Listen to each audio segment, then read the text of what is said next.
So eto nga mga boss sa naging reaksyon dito nga nila Stephen Curry at Coach Steve Kerr dito nga sa naging laban ng Golden State Warriors kontra nga dito sa Sacramento Kings. Ano-ano nga ba mga boss ang naging insights dito nga nila Curry at Coach Steve Kerr tapos silang matambakan mga boss dito nga ng Sacramento Kings? Ano nga ba daw kalaking epekto ng hindi paglalaro dito nga ni Jonathan Kuminga? Tara't pag-usapan natin yan.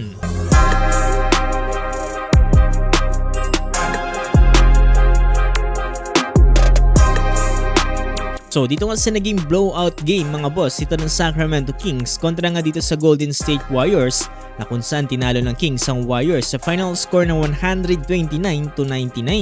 Kung saan mga boss nanguna dito para sa Sacramento Kings etong si Malik Monk na kung saan nakapagtala ng 26 points, 3 rebounds with 12 assists na sinusundan mga boss itong Domantas Sabonis with 22 points, 13 rebounds with 7 assists. Para naman sa Warriors mga boss, Stephen Curry 26 points, 7 rebounds at itong si Andrew Wiggins 18 points, 4 rebounds and 1 assist. Bakit nga ba mga boss sa parang hirap pa rin dito ang Golden State Warriors kahit na wala pa rin ang all-star dito ng Sacramento Kings na si De'Aaron Fox?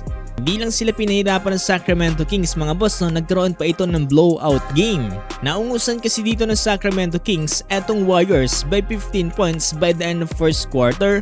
Nagkaroon nga mga boss no, ng 39-point lead bago nga manalo dito ang Kings sa final score na 129-99.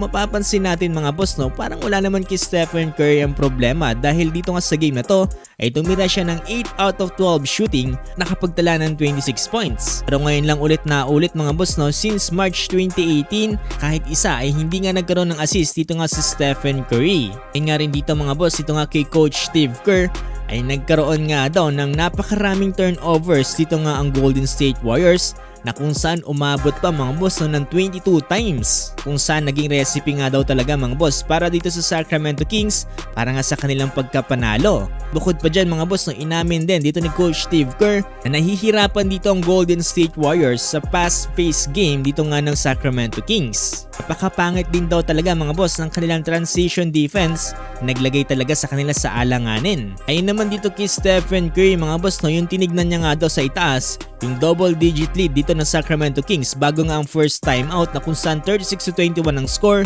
ay talagang namomroblema na nga daw talaga siya dahil hindi nga daw built ang Golden State Warriors para nga sa isang crazy comeback.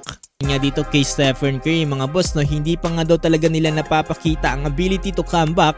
At yan daw nga daw talaga mga boss ang isa sa mga pinaka-iniiwasan nilang sitwasyon. Nga daw ang gusto nila sana mangyari ay magkaroon nga sila ng better start para nga daw magkaroon sila ng magandang chance dito sa game na to. Ayun pa nga dito kay Stephen Curry mga boss no, malaking kawalan din daw ngayon ang hindi paglalaro dito nga ni Jonathan Kuminga. Nagbibigay nga daw ito ng malaking offense at defensive side para nga dito sa Warriors. Pero ayon dito kay Stephen Curry mga boss no, ay kinakailangan na kagad nilang mag-move on dito dahil kinakailangan nila kagad paghandaan dito ang kanilang susunod na game kontra nga dito sa Miami Heat.